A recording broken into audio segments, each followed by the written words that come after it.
네, 안녕하세요. 저는 수원시에서 검은고 연주자로 활동하고 있는 민세희라고 합니다. 검은고 이외에도 이제 국악적으로 할 수 있는 뭐 예술 강사라든지 초등학교 교육이라든지 개인 교습이나 이제 공연을 만들어가는 일도 하고 있고요. 또 검은고 연주자로서 활발하게 활동을 하기 위해서 연주 활동도 많이 펼치고 있습니다.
굉장히 이제 어릴 때로 돌아가게 되는데요. 저는 사실 한국무용을 전공을 했었어요. 한 짧게 2년, 3년 정도 했었는데 이제 그때 한국무용을 하면서 국악에 대한 음악을 많이 이제 접할 수밖에 없었는데요.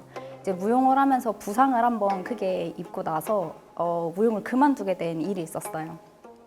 이제 그때 이제 원래 예술 쪽으로 계속 하던 제가 방황을 하니까 어머니께서 악기를 한번 해보자. 국악기는 해볼 수 있지 않겠냐 라고 말씀을 해주셨을 때 사실 가야금을 권유를 되게 많이 받았었어요. 근데 저는 그때 약간 저의 성향 때문인지는 모르겠지만 가야금 소리보다 검은고 소리가 좀 더 중후하고 낮고 이렇게 좀 울리는 듯한 느낌을 많이 받았어서 검은고를 배우게 되었는데요. 이제 그 악기를 하나씩 하면서 지내다 오니까 사실 저의 예술에 대한 그런 욕구가 좀 해소가 됨을 많이 느꼈었고 그렇게 하다 보니까 검은고 전공자로서 지금까지 올 수 있었던 것 같습니다. 그럼에도 불구하고 우리가 전통음악을 하는 이유라는 공연을 올린 적이 있었고요. 그리고 검은고 연주자 이제 민세희 편 해서 올렸던 공연이 하나 있었고 이제 수원 화성문화제 61회에 있었던 공연에서 참여를 하게 되었습니다. 제목이 굉장히 길었던 공연인데요. 그럼에도 불구하고 라는 말을 굉장히 좋아해요, 제가. 그럼에도 불구하고 우리가 전통음악을 하는 이유라는 공연이 굉장히 기억에 남았었는데 사실 검은고라는 악기가 많이 대중적이지는 않아요. 가야금에 비해서.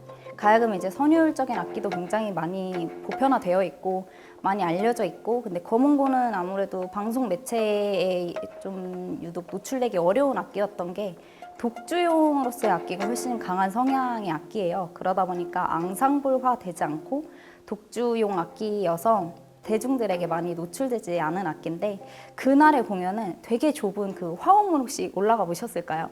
내 천을 그냥 등지고서 바닥에 앉아서 그냥 누군가를 객석에 부르지 않고 버스킹 하듯이 그 앞에서 바로 연주를 했었어요. 근데 뒤에서는 이제 그 천에 습기도 있고 바람도 흐르고 거기 이제 카페에서 가지고 오신 커피 테이크아웃 한 커피를 마시면서 우연히 듣게 되는 그런 공연이었는데요. 제가 그렇게 공연자로서 스며들면서 공연할 수 있었던 경험은 그때뿐이었던 것 같습니다. 왜냐하면 공연자들은 사실 제가 무대에 서겠습니다. 이 시간에 공연할 거예요. 저를 보러 와주세요 라고 공연을 많이 하거든요. 근데 그때의 공연은 쉬고 계세요? 저 공연하고 갈게요. 이런 느낌이었어요. 검은고는 이제 고구려 때 왕산악이라고 하는 제상에 의해서 만들어진 악기예요. 중국으로부터 금이라는 악기를 선물을 받습니다. 이제 근데 금이라는 악기의 생김새가 매우 평평하고 철줄이 올라가 있고 지금 이제 우리 정서로 생각을 하면 이제 피크 같은 걸 이용해서 연주를 하는 악기인데요. 또 재래하게 쓰이는 악기고 이제 그 악기의 쓰임의 형태를 잘 몰랐던 거예요. 궁중 악사들한테 이 악기에 대해 연구를 해보아라라고 했는데 왕산악이라는 사람이 이 악기는 우리나라 음악에 어울리지 않는 음악이다 라고 해서 그 형태를 그냥 본질만 가지고서는 새롭게 만든 게 순수 검은고가 될 수 있습니다. 우리나라 악기는 보통 어떤 악기의 개량이 돼서 만들어진 형태를 지니고 있어요. 우리나라 이제 음악의 조에 맞게 그렇게 바뀌고 있는데 검은고 같은 경우는 우리나라의 순수 창작으로 만들어진 순수 악기라고 볼 수 있습니다. 서양화랑 동양화를 조금 비교하시면 훨씬 좋으실 거예요. 서양화는 밑바탕부터 칠합니다. 모든 걸 꽉 채워넣기 위해서요. 근데 동양화 같은 경우는 여백의 미라는 말 많이 들어보셨죠? 네, 여백의 미처럼 비어있는 공간에도 예술이 담겨있다라고 말을 하잖아요. 한국 음악도 동일하게 보시면 될 것 같아요. 비어있는 그 음색 안에도 호흡이 있고 여음이 다 있다라고 생각하는 음악이어서 약간 좀 자연 친화적인 음악이다라고 생각하시는 게 좋을 것 같아요. 네, 많이들 이제 헷갈려 하시는 경우들이 많은데요. 가야금은 좀 보편적으로는 여성형 악기다, 검은고는 남성형 악기다라고 말씀을 많이 하시는데 크게 나누면 사실 소프라노와 베이스 악기의 차이라고 크게 보시면 좋으실 것 같아요. 가야금 악기는 이제 서양 악기에 비교를 하자면 바이올린과 같은 현악기에 조금 더 가깝고 검은고라는 악기는 첼로에 훨씬 더 가깝습니다.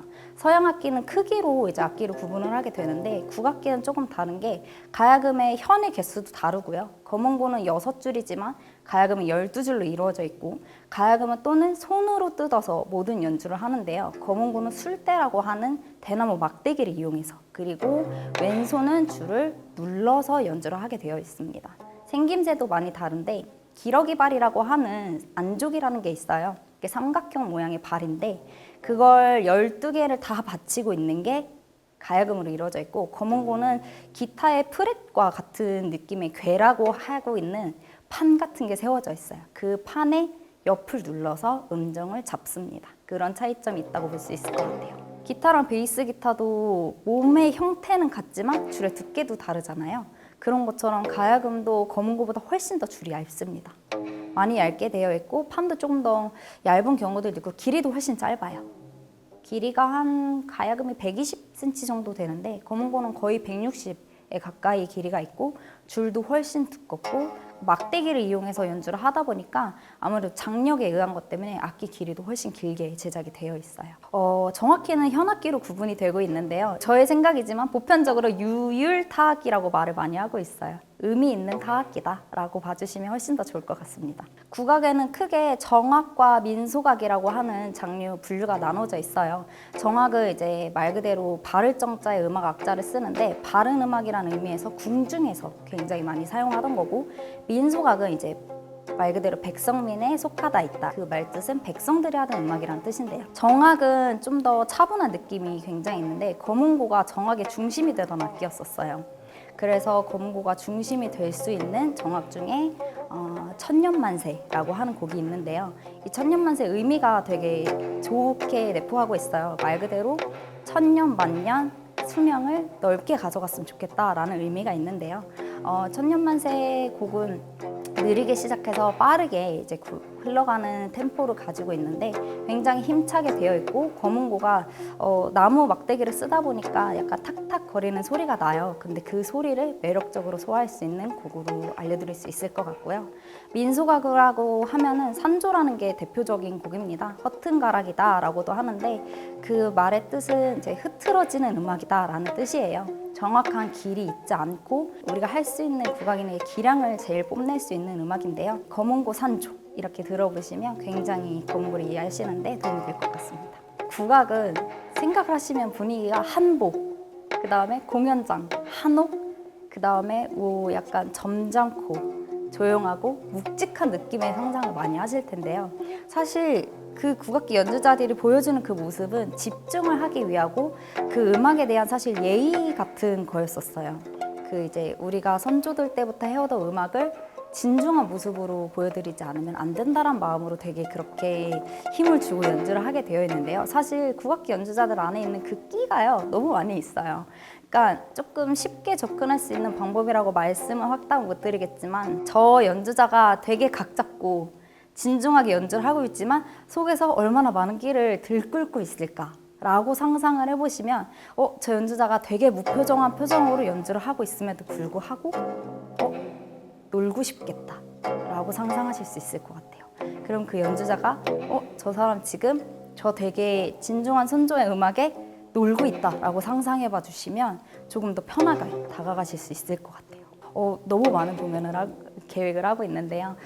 제가 사실 사물놀이나 타악기를 가장 대중적으로 많이 알고 계실 거예요. 왜냐면 쉽게 접할 수 있는 게 사물놀이고 풍물놀이다 보니까 검은고가 조금 내리치는 형식의 악기라고 말씀드렸잖아요. 그래서 사물놀이 장단 위에 검은고 음색을 입혀서 밧징이라고 하는 이제 눕혀서 쓰는 징이 있어요. 이제 그런 징들과 섞어서 이제 사물놀이 장단에 검은고를 얹는 검은고 놀이라는 곡을 지금 만들어 보고 있는 중입니다.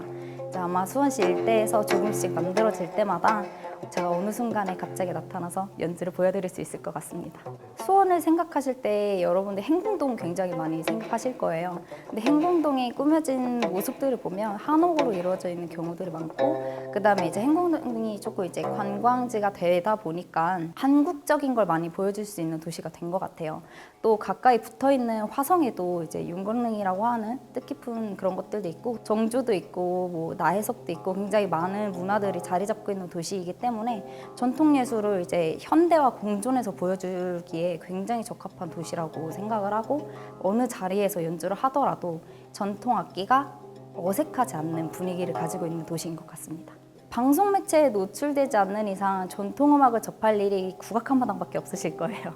또는 뭐 민속촌, 가까이 붙어있는 그나마 민속촌이라는 것들이나 아니면 행궁동의 그냥 모습 정도라고 생각을 하는데요. 이제 이 곳 안에서 연주가 되거나 아니면 버스킹 공연도 사실 이제 슬슬 많이 보이고 있어요. 국악기 연주자들이 많은 도전을 하고 있기 때문에 이제 이런 것들 사실 눈앞에서 직접 보는 것만큼 저는 뇌리에 박히는 게 없다고 생각을 하기 때문에 수원시의 너무 좋은 풍경과 이 자리 잡혀져 있는 공간들에서 보여줄 수 있는 공연들은 도시 문화 발전에 굉장히 뜻깊은 역할을 하고 있다고 저는 생각을 하고 있습니다. 나이가 있으신 분들은 아무래도 경험이 많으시고, 경험이 많다 보면 주변에 이제 할 수 있는 일들이 많아질 수밖에 없다고 생각을 해요.